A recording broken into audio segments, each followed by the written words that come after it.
Hi welcome back. This is Rashid from motifs academy Cherpulassery. കഴിഞ്ഞ ക്ലാസ്സിൽ നമ്മൾ സ്ലൈഡറിൻ്റെ CSSൻ്റെ കോഡിങ് കംപ്ലീറ്റ് കഴിഞ്ഞിട്ടുണ്ടായിരുന്നു. ഇനി ഈ ക്ലാസ്സിൽ നമ്മൾ ചെയ്യുന്നത് എന്താണ് നമ്മളതിൻ്റെ സ്ക്രിപ്റ്റ് ചെയ്യണം അല്ലേ. സ്ക്രിപ്റ്റ് ചെയ്യണം എന്നുണ്ടെങ്കിൽ നമുക്ക് കുറച്ച് കാര്യങ്ങൾ നമുക്ക് എന്ത് ചെയ്യണം, ചെയ്ത് കൊടുക്കാനുണ്ട്. ഒരു ക്ലിക്ക് ഇവൻറ്റ് നമ്മളുടെ ഓരോ ഡിവിഷനിലും പറഞ്ഞു കൊടുക്കാനുണ്ട്. സോ നമ്മൾ എവിടെയാണ് നമ്മൾ സബ് പാനലിൽ ക്ലിക്ക് ചെയ്യുമ്പോൾ സബ് പാനലിലാണ് നമ്മൾ എന്ത് പറയുന്നത്, ഓരോ ഡിവിഷനിലും എത്ര സബ് പാനലുണ്ട്, 5 സബ് പാനലുണ്ട്. ആ 5 ഡിവിഷൻ്റെ ഉള്ളിലും നമ്മൾ എന്ത് പറയണം, ഒരു ക്ലിക്ക് ഇവൻറ്റ് ഡിഫൈൻ ചെയ്ത് കൊടുക്കണം.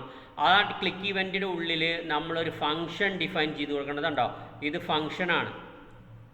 ആ ക്ലിക്ക് ചെയ്യുന്ന സമയത്ത് ഏത് ഫങ്ഷനാണോ വർക്ക് ചെയ്യേണ്ടത് ആ ഫങ്ഷൻ നമ്മളിവിടെ ഡിഫൈൻ ചെയ്ത് കൊടുക്കുക. എന്നിട്ട് എന്താണ്, അതിലൂടെ ഒരു പാരാമീറ്റർ സെൻഡ് ചെയ്യുക. ഇതാണ് ഫങ്ഷൻ വിത്ത് പാരാമീറ്റേഴ്സ്. സോ നമുക്കൊന്നും സമയം കളയാനില്ല. നമ്മൾ എന്ത് ചെയ്യുക, അപ്പോൾ ഞാൻ ആൾട്ട് പ്രസ് ചെയ്തിട്ട് എല്ലാ സബ് പാനലിലെയും ഞാനിവിടെ ഓക്കെ. ഇനി ഞാൻ എന്ത് പറഞ്ഞു, ഓൺ ക്ലിക്ക് എന്ന് പറഞ്ഞു. ഓൺ ക്ലിക്കിൽ ഞാൻ എന്ത് പറഞ്ഞു കൊടുത്തു, ഡബിൾ കോട്ട്സിൻ്റെ ഉള്ളിലാണ് വരിക. അപ്പോൾ നമുക്ക് എന്താണ്, അപ്ഡേറ്റ് പാനൽ എന്ന് പറഞ്ഞിട്ടുള്ള ഒരു ഫംഗ്ഷൻ ക്രിയേറ്റ് ചെയ്തു. ഫംഗ്ഷൻ ക്രിയേറ്റ് ചെയ്യുമ്പോൾ എപ്പോഴും നമ്മൾ എന്താണ്, ബ്രാക്കറ്റ് ഓപ്പൺ ചെയ്യണം, ക്ലോസ് ചെയ്യണം. എന്നിട്ട് നമ്മൾ ഒരു പാരാമീറ്റർ പാസ് ചെയ്ത് കൊടുക്കുകയാണ്. ഓരോ ഇമേജിൽ ക്ലിക്ക് ചെയ്യുമ്പോഴും നമ്മളെന്താണ്, ആ ഇമേജിൻ്റെ നെയിം എവിടേക്ക് പാസ് ചെയ്ത് കൊടുക്കുന്നുണ്ട്, ഈ ഫങ്ഷനിലേക്ക് പാസ് ചെയ്ത് കൊടുക്കുന്നുണ്ട്. സോ ഞാനിവിടെ എന്ത് കൊടുത്തു, ഈ ഇമേജിനെ നമ്മളെന്ത് ചെയ്തു, എവിടെ കിടക്കണത്, ഇമേജസ് എന്ന് പറയുന്ന ഫോൾഡറിലാണ് കിടക്കുന്നത്. ഞാനവിടെ എന്ത് പറഞ്ഞു, 1.jpg എന്ന് പറയുന്ന ആ ഒരു എക്സ്റ്റൻഷൻ കൂടി ഇട്ടു. ഇനി എന്താണ്, ഇതിൽ ക്ലിക്ക് ചെയ്യുന്ന സമയത്ത്, രണ്ടാമത്തെ ഡിവിഷനിൽ ക്ലിക്ക് ചെയ്യുന്ന സമയത്ത് എന്താണ്, രണ്ടാമത്തെ ഇമേജാണ് നമുക്ക് എന്ത് ചെയ്യേണ്ടത്, പാരാമീറ്ററായിട്ട് സെൻഡ് ചെയ്യേണ്ടത്. സോ ഞാൻ എന്തിട്ടു, രണ്ടാമത്തെ ഇമേജ് വേണം സെൻഡ് ചെയ്യാന്നിട്ടു, മൂന്നാമത്തെ ഇമേജ് വേണം സെൻഡ് ചെയ്യാന്നിട്ടു, നാലാമത്തെ ഇമേജ് വേണം ഈ ഒരു ഡിവിഷനിൽ ക്ലിക്ക് ചെയ്യുമ്പോൾ പാരാമീറ്ററായിട്ട് സെൻഡ് ചെയ്യേണ്ടതെന്ന് പറഞ്ഞു. അഞ്ചാമത്തെ ഇമേജാണ് പാരാമീറ്റർ സെൻഡ് ചെയ്യുമ്പോൾ ഫംഗ്ഷൻ സെൻഡ് ചെയ്യുമ്പോൾ അതിൻ്റെ പാരാമീറ്ററായിട്ട് സെൻഡ് ചെയ്യേണ്ടത് എന്ന് നമ്മളിവിടെ പറഞ്ഞു കൊടുത്തു. ഓക്കെ, ഇമേജസ് എവിടെ കിടക്കുന്നത് വീണ്ടും ഞാൻ കാണിച്ചു തരാം. ഇതിൽ ഓരോന്നിലും കിടക്കുന്നത്. അപ്പോൾ ഈ ഒരു ഫയൽ നെയിമിനെയാണ് നമ്മൾ എന്ത് ചെയ്യേണ്ടത്, നമ്മളിവിടെ പറഞ്ഞു കൊടുക്കേണ്ടത്. എന്നിട്ട് ആ ഫയൽ നെയിമിനെയാണ് എന്ത് ചെയ്യുന്നത്, ഓരോന്നിൻ്റെയും ബാക്ക്ഗ്രൗണ്ടിൽ നമുക്ക് എന്ത് ചെയ്യുന്നത്, കാണിച്ചു തരുന്നത്. ഈ ബാക്ക്ഗ്രൗണ്ട് കാണിച്ചു തരുന്നത് എന്താണ്, ഇവിടെയാണ് കേട്ടോ. ഈ ബാക്ക്ഗ്രൗണ്ട് കാണിച്ചു തരുന്നത് ഈ ഒരു ഡിവിഷനാണ്. ഈ ഒരു ഡിവിഷൻ ഏതാണ്, നമ്മൾ CSSൽ ഓൾറെഡി പറഞ്ഞു ഏതാണ്, സബ് പാനൽ എന്ന് പറയുന്ന പാനൽ എന്ന് പറയുന്ന ഈ ഡിവിഷനാണ്. നമ്മൾ CSS എടുത്തു കഴിഞ്ഞാൽ നമുക്ക് എന്ത് ചെയ്യാൻ വേണ്ടി പറ്റും, പാനൽ എന്ന് പറയുന്ന ഈ ഡിവിഷൻ ഇട്ടപ്പോഴാണല്ലോ ഇത് നമുക്ക് ഹൈറ്റും വിഡ്ത്തുമായിട്ട് നമ്മൾ കണ്ടത്. ഓക്കെ, സോ ഈ പാനലിനെ നമുക്ക് എന്ത് ചെയ്യണം, മാറ്റി കൊടുക്കണം. ഈ പാനലിൻ്റെ ഇമേജിനെ മാറ്റി കൊടുക്കണം. സോ ഓരോന്നിൽ ക്ലിക്ക് ചെയ്യുമ്പോഴും ആ ഇമേജിൻ്റെ ഈ പാനലിൽ ഈ ഇമേജ് വന്നത് എന്താണ്, ഇപ്പോൾ ഞാനിവിടെ 2 ആക്കി കൊടുക്കുകയാണ്. ഇപ്പോൾ ഒരു ഉദാഹരണം കാണിച്ചു തരാം. അപ്പോൾ ഞാനിവിടെ 2 ആക്കി കൊടുത്തു. 2 ആക്കി കൊടുക്കുമ്പോൾ ആ ഇമേജ് മാറി, കണ്ടോ. ഞാനിവിടെ 3 ആക്കി കൊടുത്തു. 3 ആക്കി കൊടുക്കുമ്പോൾ എന്താണ്, ആ ഇമേജ് മാറി. 4 ആക്കി കൊടുക്കുമ്പോൾ 4th ഇമേജ് അവിടെ വന്നു. 5th ഇമേജ് കൊടുക്കുമ്പോൾ 5th ഇമേജ് വന്നു. അപ്പോൾ ഇതിനെ നമുക്ക് എന്ത് ചെയ്യണം, മാനുവലി ഇങ്ങനെ കൊടുക്കാതെ ഇതേ ഫങ്ഷണാലിറ്റി നമുക്ക് ജാവാ സ്ക്രിപ്റ്റിൽ എന്ത് ചെയ്യാൻ വേണ്ടി പറ്റും, ക്ലിക്ക് ചെയ്യുന്ന സമയത്ത് കൊടുക്കണം എന്ന് പറഞ്ഞു കൊടുക്കുകയാണ്. അപ്പോൾ ഇവിടെ ഇതിനെയാണ് മാറ്റി കൊടുക്കുന്നത്, ഈ URLനെയാണ് മാറ്റി കൊടുക്കുന്നത്. അതിനാണ് നമ്മൾ എന്ത് ചെയ്തിട്ടുള്ളത്, ഈ ഒരു ക്ലാസ്സിനെ ഇവിടെ ഡിഫൈൻ ചെയ്ത് പാനൽ എഴുതിയിട്ട് ആ വലിയൊരു 539 പിക്സൽ എന്നൊക്കെ പറഞ്ഞിട്ട് നമ്മൾ എന്ത് ചെയ്തിട്ടുണ്ട്, കൊടുത്തിട്ടുണ്ട്.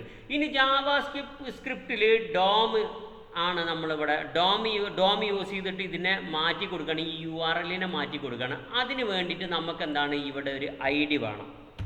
ID = ഞാൻ എന്ത് പറഞ്ഞു, മെയിൻ പാനൽ എന്ന് പറഞ്ഞു. ഓക്കെ, ഇനി ഈ മെയിൻ ID യൂസ് ചെയ്തിട്ടാണ് നമ്മൾ എന്ത് ചെയ്യുന്നത്, ഈ ഇമേജിനെ നമ്മൾ എന്ത് ചെയ്യുന്നത്, മാറ്റി കൊടുക്കുന്നത്. ശ്രദ്ധിക്കുക, ഫങ്ഷൻ എന്താണ്, വിത്ത് പാരാമീറ്റർ ആണ്. ഈ ഫങ്ഷനിലേക്ക് ക്ലിക്ക് ചെയ്യുമ്പോൾ ഈ ഫങ്ഷൻ ട്രിഗർ ആകുന്ന സമയത്ത് അതിലെ പാരാമീറ്ററും ഈ ഫങ്ഷനിലേക്ക് സെൻഡ് ആവും. സോ നമ്മൾ എന്ത് ചെയ്യുക, ഇവിടെ ബോഡിയുടെ മുന്നേ ഞാൻ എന്ത് ചെയ്യുക, ഫസ്റ്റ് സ്ക്രിപ്റ്റ് എന്ന് പറഞ്ഞിട്ട് ഇവിടെ വെച്ചിട്ട് തന്നെ നമുക്കതിന് ചെയ്യാം. സ്ക്രിപ്റ്റ് എന്ന് പറഞ്ഞിട്ട് ഞാൻ എന്ത് ചെയ്തു, ഓപ്പൺ ചെയ്തു. ക്ലോസ് ചെയ്തു. എന്നിട്ട് ഞാൻ എന്താണ്, നമ്മൾ മുന്നേ ഫംഗ്ഷൻ പഠിച്ചിട്ടുണ്ട് ഓൾറെഡി, അല്ലെങ്കിൽ ES6 ഫംഗ്ഷൻ ഞാൻ ഓൾറെഡി പറഞ്ഞിട്ടുണ്ട്. ഇവിടെ എന്ത് ചെയ്യുക, ഒരു ഫംഗ്ഷൻ ആണ് എന്ന് കീവേഡ് പറഞ്ഞു കൊടുത്തു. ഇതെന്ന് പറഞ്ഞു കഴിഞ്ഞാൽ ജാവാസ്ക്രിപ്റ്റിൻ്റെ കീവേഡാണ് ഫംഗ്ഷന്. അതിനുശേഷം നമ്മളെന്താണ്, അപ്ഡേറ്റ് പാനൽ എന്ന് പറയുന്ന ഈ ഒരു ഫംഗ്ഷനെ നമ്മൾ എന്ത് ചെയ്തു, ഇവിടെ മെൻഷൻ ചെയ്തു. എന്നിട്ട് എന്ത് ചെയ്തു, ഈ ഫംഗ്ഷൻ നമ്മളിവിടെ കോൾ ചെയ്യാണ്. ഫംഗ്ഷൻ എന്താണ് ചെറിയൊരു പ്രശ്നം ഉണ്ടല്ലോ. പ്രശ്നം എന്താ വെച്ചാൽ നമ്മൾ പാരന്തസിസ് ഓപ്പൺ ആക്കണം. പാരന്തസിസ് ഓപ്പൺ ആയി, ഓക്കെ, അപ്പോൾ പ്രശ്നം സോൾവ് ആയി. ഞാൻ മറന്നിരിക്കുകയായിരുന്നു. അപ്പോൾ ഫംഗ്ഷൻ എന്ന് പറയുന്ന ഒരു കീവേഡാണ്. ഈ ഒരു ഫംഗ്ഷന് നമ്മളിവിടെ കോൾ ചെയ്തു. ഈ ഫംഗ്ഷൻ വരുന്നതിന് ഒപ്പം തന്നെ ഈ ഒരു പാരാമീറ്ററും ഇതൊരു പാരാമീറ്ററായിട്ട് എന്ത് ചെയ്യുന്നുണ്ട്, ഈ ഫംഗ്ഷനിലേക്ക് സെൻഡ് ചെയ്യുന്നുണ്ട്. സോ ആ പാരാമീറ്ററിനെ ഈ ഫംഗ്ഷനിൽ സേവ് ചെയ്യാൻ വേണ്ടിയിട്ട് ഞാനിവിടെ എന്താണ്, ഒരു വാല്യൂ കൊടുക്കുകയാണ്. എന്താണ് ആ വാല്യൂ, ഇമേജ് URL എന്ന് കൊടുത്തു. എന്ത് പേരും നമുക്കിവിടെ കൊടുക്കാം. ഞാൻ ഇമേജ് URL എന്ന് കൊടുത്തു. അപ്പോൾ ഈ ഇമേജ് URL എന്താണ് ഉണ്ടാകുക, ഈ ഓരോ സംഭവങ്ങളാണ് ഉണ്ടാകുക. ഓരോന്നിലും ക്ലിക്ക് ചെയ്യുമ്പോഴും അതിൻ്റെ ഫയലിൻ്റെ പാത്താണ് ഇവിടേക്ക് പാസ്സാകുന്നത്. ഓക്കെ, അത്ര മനസ്സിലായി. ഇനി ഞാനൊരു വേരിയബിൾ ഡിക്ലെയർ ചെയ്യാണ്, കോൺസ്റ്റ് മെയിൻ പാനൽ എന്ന് പറഞ്ഞിട്ടൊരു വേരിയബിൾ ഡിക്ലെയർ ചെയ്തു. എന്നിട്ട് ഞാൻ എന്ത് പറഞ്ഞു, ഇതിൽ ക്ലിക്ക് ചെയ്യുന്ന സമയത്ത് ഇത് ഇങ്ങോട്ട് പാസ് ചെയ്യുന്നതോടൊപ്പം തന്നെ എന്ത് ചെയ്യണം, ഈ ഡോക്യുമെൻറ്റിലുള്ള എന്താണ് മെയിൻ, ഈ ഡോക്യുമെൻറ്റിലുള്ള മെയിൻ പാനൽ എന്ന് ID ആയിട്ടുള്ള എലമെൻറ്റിനെ ഗെറ്റ് ചെയ്ത്, എന്താണ് ഇതിൻ്റെ മീനിങ്, ഈ ഡോക്യുമെൻറ്റിലുള്ള മെയിൻ പാനൽ എന്ന് പറയുന്ന ID ആയിട്ടുള്ള എലമെൻറ്റിനെ ഗെറ്റ് ചെയ്യുക. ആ എലമെൻറ്റിനെ ഗെറ്റ് ചെയ്ത് കഴിഞ്ഞാൽ എന്താണ്, ഇത് മെയിൻ പാനലായിട്ടുള്ള മെയിൻ പാനലായിട്ടുള്ള എലമെൻറ്റ് ഏതാണ്, ഇതാണ്. അതിനെന്ത് ചെയ്തു, അത് ഗെറ്റ് ചെയ്തു. എന്നിട്ട് എന്ത് പറഞ്ഞു, അതിനെ ഈ ഒരു വേരിയബിളിൽ സ്റ്റോർ ചെയ്ത് വെച്ചു. ഇനി നമ്മളെന്താണ്, മെയിൻ പാനലിനെ നമ്മൾ എന്ത് ചെയ്യാൻ വേണ്ടി പോവുകയാണ്, മെയിൻ പാനലിൻ്റെ സ്റ്റൈൽ എന്ന് പറയുന്നത് എന്തൊക്കെയാണ്, ബാക്ക്ഗ്രൗണ്ട് ഇമേജ് URL ആയിട്ട് സെറ്റ് ചെയ്തു. ഈ സ്റ്റൈൽ എന്താണ്, ഇവിടെ കൊടുത്തിട്ടുള്ള ഈ സ്റ്റൈലാണ്. അപ്പോൾ ഇതിനെ ഡോം യൂസ് ചെയ്തിട്ട് നമ്മൾ മാറ്റി കൊടുക്കുകയാണ്. ഓക്കെ, ഡോം യൂസ് ചെയ്തിട്ട് ഇതിനെ മൊത്തത്തിൽ മാറ്റിയിട്ട് എന്താക്കുകയാണ്, ഈ ഓരോ ക്ലിക്കിലും വരുന്ന ഈ ആട്രിബ്യൂട്ടിനെ, ഈ പാരാമീറ്ററിനെ നമ്മൾ എന്ത് ചെയ്തു, ഇതിൻ്റെ ബാക്ക്ഗ്രൗണ്ട് ഇമേജ് ആയിട്ട് സെറ്റ് ചെയ്തു. ഇത് ജാവാസ്ക്രിപ്റ്റ് ഇങ്ങനെയാണ്. ഇനി മനസ്സിലായിട്ടില്ലെങ്കിൽ ഇങ്ങനെ തന്നെ പഠിച്ചു വെക്കുക. എന്തിനാണ് മാറ്റുന്നത്, ഈ സ്റ്റൈലിനെയാണ് മാറ്റുന്നത്. അപ്പോൾ നിങ്ങൾക്ക് തോന്നും ഇത് ഇങ്ങനെ തന്നെയല്ല നിൽക്കുകയെന്ന്. അല്ല, ഇത് റണ്ണ് ചെയ്യുന്ന സമയത്ത് ഡോം എന്ത് ചെയ്യും, മാനിപ്പുലേറ്റ് ആവും. അപ്പോൾ ജാവാസ്ക്രിപ്റ്റിൻ്റെ ഡോം മാനിപ്പുലേഷൻസ് നമ്മൾ പഠിച്ചു കഴിഞ്ഞാൽ നമുക്ക് മനസ്സിലാക്കാൻ വേണ്ടി പറ്റും. ജാവാസ്ക്രിപ്റ്റ് യൂസ് ചെയ്തിട്ട് ഏത് ടാഗിൻ്റെ ഉള്ളിലുള്ള വാല്യൂസിനെയും നമുക്ക് മാറ്റാം. സോ അതുപോലെ നമ്മളെന്താണ്, സ്റ്റൈലിനെയും മാറ്റുകയാണ്. സ്റ്റൈലിൻ്റെ ആട്രിബ്യൂട്ടായ ബാക്ക്ഗ്രൗണ്ട് ഇമേജിനെയും നമ്മൾ എന്ത് ചെയ്യുകയാണ്, മാറ്റുകയാണ്. ബാക്ക്ഗ്രൗണ്ട് ഇമേജ് CSSൽ വരുമ്പോൾ ഇങ്ങനെയാണ് ഡിഫൈൻ ചെയ്യുന്നതെങ്കിൽ ജാവാസ്ക്രിപ്റ്റിൽ വരുമ്പോൾ ഇങ്ങനെയാണ് ഡിഫൈൻ ചെയ്യുക. ഇത് രണ്ടും എന്താണ്, സെയിം ആണ്. ജാവാസ്ക്രിപ്റ്റിനും മനസ്സിലാവും, CSSനും മനസ്സിലാവും. ഇവർ തമ്മിലുള്ള ഡോം അത് കൺവേർട്ട് ചെയ്യുന്ന സമയത്ത് ഈ ഇമേജ് തന്നെയായിരിക്കും ഈ ബാക്ക്ഗ്രൗണ്ട് ഇമേജും.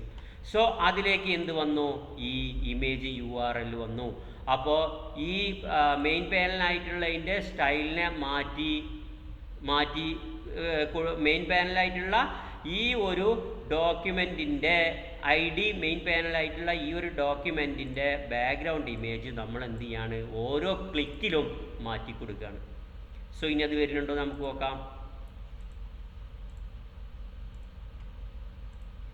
വരുന്നില്ല, എന്തോ ചെറിയൊരു മിസ്റ്റേക്ക് ഉണ്ട്, നോക്കട്ടെ. നമുക്കെന്താണ്, ഇങ്ങനെ ഡയറക്റ്റായിട്ട് ഇമേജ് URL എന്ന് പറഞ്ഞിട്ട് നമുക്ക് എന്ത് ചെയ്യാൻ വേണ്ടി പറ്റില്ല, അതിനെ ഇടാൻ വേണ്ടി കഴിയില്ല. നമുക്കെന്താണ്, ബാക്ക്ഗ്രൗണ്ട് മാറ്റുമ്പോൾ ഈ ആശാനെയും കൂടി മാറ്റണം, URL ആണ് മാറ്റേണ്ടത് അല്ലേ. സോ ഞാൻ എന്ത് ചെയ്യാണ്, ജസ്റ്റ് ഇതിനെ കോപ്പി ചെയ്തിട്ട് എന്താണ്, ഇവിടെയാണ് നമ്മളുടെ ടെംപ്ലേറ്റ് ലിറ്ററൽസ് ഒക്കെ പറയാൻ വേണ്ടിയിട്ടാണ് നമ്മൾ എന്ത് ചെയ്തത് ഈ ഒരു അസൈൻമെൻറ്റ് തന്നെ തുടങ്ങിയത്, ഈ ടാസ്ക് തുടങ്ങിയത്. സോ നമുക്ക് എന്താണ് ടെംപ്ലേറ്റ് ലിറ്ററൽസ് യൂസ് ചെയ്തിട്ട് നമുക്ക് എന്ത് ചെയ്യണം, ഈ URL-നെ മാറ്റിക്കൊടുക്കണം. ഈ URL-നെ മാറ്റിക്കൊടുക്കണമെങ്കിൽ നമുക്ക് എന്ത് ചെയ്യണം, ഇവിടെ ഈ ഒരു ഇമേജ് എവിടെ ഓൾറെഡി വരുന്നുണ്ട്, നമ്മളുടെ ഈ ഇമേജ് URL വരുന്നുണ്ട് അല്ലേ. പക്ഷെ ആ ഇമേജ് URL-നെ ഇടുമ്പോൾ നമ്മളെന്താണ്, നമുക്ക് കുറച്ച് പോളിസീസ് ഉണ്ട്. എന്താണ് പോളിസി? അവിടെ $സൈൻ വേണം, ഡബിൾ കോട്ട്സ് ബ്രാക്കറ്റ് ഓപ്പൺ ചെയ്യണം, എന്നിട്ട് എന്ത് ചെയ്യണം, ആ ഇമേജ് URL-നെ ഇവിടെ ഇടണം. സോ ഞാനൊന്നുകൂടി പറയാം, ബാക്ക്ഗ്രൗണ്ട് ഇമേജിനെ എന്ത് ചെയ്യുന്നുണ്ട്, ഇതിൻ്റെ സ്റ്റൈൽ എഴുതിയിട്ടുള്ള ബാക്ക്ഗ്രൗണ്ട് ഇമേജിനെ മാറ്റുന്നതോടൊപ്പം എന്ത് പറഞ്ഞു, അതിൻ്റെ ബാക്ക്ഗ്രൗണ്ട് ഇമേജ് എന്തായിരിക്കണം എന്ന് പറഞ്ഞു, ഈ URL-ൻ്റെ ഇമേജ് കൂടി മാറണമെന്ന് പറഞ്ഞു. ഇമേജ് നമ്മൾ എന്ത് ചെയ്തിട്ടുണ്ട്, ഇവിടെ ഓരോന്നിൽ ക്ലിക്ക് ചെയ്യുന്ന ഇമേജും പാരാമീറ്ററായിട്ട് ഈ ഫംഗ്ഷനിൽ കിട്ടുന്നുണ്ട്. ആ ഫംഗ്ഷനെ മാറ്റി കൊടുക്കുന്നുണ്ട്.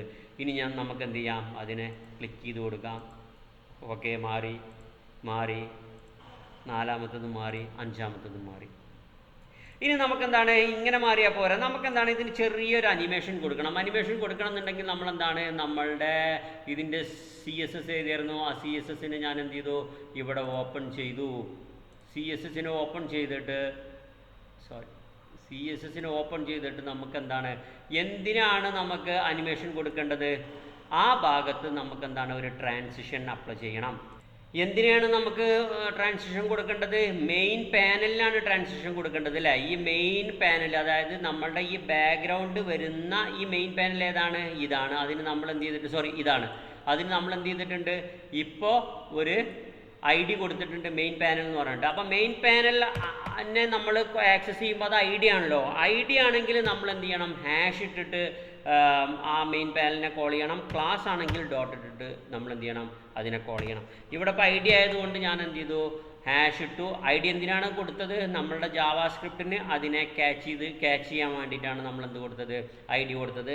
ഇനി ഞാൻ എന്ത് പറഞ്ഞു, ഇവിടെ മെയിൻ പാനൽ എന്ന് പറഞ്ഞു. മെയിൻ പാനലിൽ ഞാൻ എന്ത് കൊടുക്കുകയാണ്, മെയിൻ പാനലിൽ ട്രാൻസിഷൻ കൊടുക്കുകയാണ്. ട്രാൻസിഷൻ ഇവിടെ ഉണ്ട്. ട്രാൻസിഷൻ കൊടുത്തു. ട്രാൻസിഷൻ എന്താണ്, ഒരു 0.7 സെക്കൻഡ്സ് കൊടുക്കണേ, അത് മാറണം. 7 സെക്കൻഡ്സ് കൊടുക്കണം, അത് മാറണം. പിന്നെ അതിൻ്റെ ഒരു സ്റ്റൈലും കൂടിയും കൊടുക്കുകയാണ്. ഈസിൻ എന്ന് പറഞ്ഞിട്ടുള്ള ഒരു സ്റ്റൈൽ കൊടുക്കുകയാണ്. ഈസിൻ ഉണ്ട്, ഈസ് ഔട്ട് ഉണ്ട്. അതൊക്കെ എങ്ങനെയാണെന്നുള്ളത് നിങ്ങൾ നോക്കി നോക്കൂ. അപ്പോൾ ഈസിൻ എന്ന് പറഞ്ഞിട്ടുള്ള ഒരു സ്റ്റൈൽ കൊടുത്തു. ഇനി ഞാൻ എന്താണ്, ഇവിടെ ക്ലിക്ക് ചെയ്യുന്ന സമയത്ത് ഉണ്ടോ, ഒരു സ്മൂത്തായിട്ടുള്ള ഒരു അനിമേഷൻ നമുക്ക് എന്താണ്, ഈസ് ഇന്ന്, അതായത് ഉള്ളിൽ നിന്ന് പുറത്തേക്ക് വരുന്ന രീതിയിൽ നമുക്ക് എന്ത് ചെയ്തു, അവിടെ കൊടുക്കാൻ വേണ്ടി പറ്റും. ഇനി ഞാൻ ഈസ് ഔട്ട് ആക്കുകയാണ്. ഈസ് ഔട്ട് ആക്കുമ്പോൾ എന്ത് ചേഞ്ചാണ് വരുന്നത് നോക്കി നോക്കൂ, ഉണ്ടോ, അതിൻ്റെ നേരെ റിവേഴ്സ്, ഉള്ളിൽ നിന്ന് പുറത്തേക്കാണ് എന്ത് ചെയ്യുന്നത്, ഈസ് ഔട്ട് ആകുന്നത്. നമുക്ക് എന്താണ്, ഇനി ഈസ് മാത്രം കൊടുത്താൽ നമുക്ക് എന്താണ് അവിടെ അപ്ലൈ ആകുന്നത്, കണ്ടോ, പെട്ടെന്നുള്ളൊരു അന്വേഷണം. ഇതാണ് ഒന്നുകൂടി നന്നായി എന്ന് എനിക്ക് തോന്നുന്നത്. ഓക്കെ,